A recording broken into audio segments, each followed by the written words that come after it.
السلام عليكم. kusoo dhawaada kanalka Mino Production. waxaan maanta videogan kugu tusayaa in koorsada cusub ee hordhaceeda ee laga magac baxday barashada PowerPoint.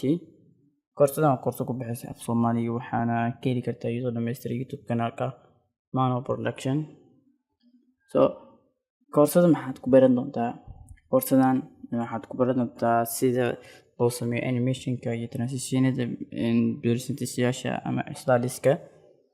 lama waxaad improve u qaadi kartaa designkaaga, xirfada designkaaga oo aad si fiican u sameynaysid haddii aad koorso dhameystid. 3 sida loo isticmaalo iyo loo design gareeyo designada graphics-ka. 4 inaad sameysid best slides macnaha oo macquul ah oo qurux badan. 5 maxay tahay faa'iidooyinka uu leeyahay ardayda camal inay bartaan ayaad ku baran doontaa. koorsada sida loo baran karaa, koorsada waa free sida wada ogtihiin. waxaad ka heleysaa YouTube kanalka Mino Production waa open source. slideskeeda waxeeda dhan waa heleysaa. waqti practice ayay u baahan tahay, waad soo degsan kartaa videoyada. haddii rabtid slides kastana waad isoo dalban kartaa oo Mino Production gmail.com ayaad lagu soo gudbin kartaa fariintaada aad u baahan tahay inaad rabtid slideskan.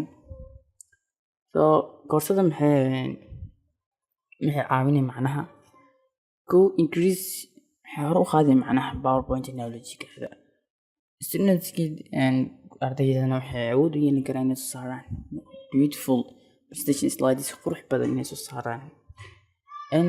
inaad macnaha aad kormarisid ama building template-ka building aad sameysid macnaha community ama company-gaaga sar u qaadid. markaad maxaa loo baahan yahay marka hadii koorsada la baranayo PowerPoint tasmanaya mobile computer-ka ayuu ku jiro Windows and PC laptop computer window waxaad isticmaalaysid inaad go'aansid inaad macnaha baran kartid si fududna aad u raacid design-yada iyo practice-yada.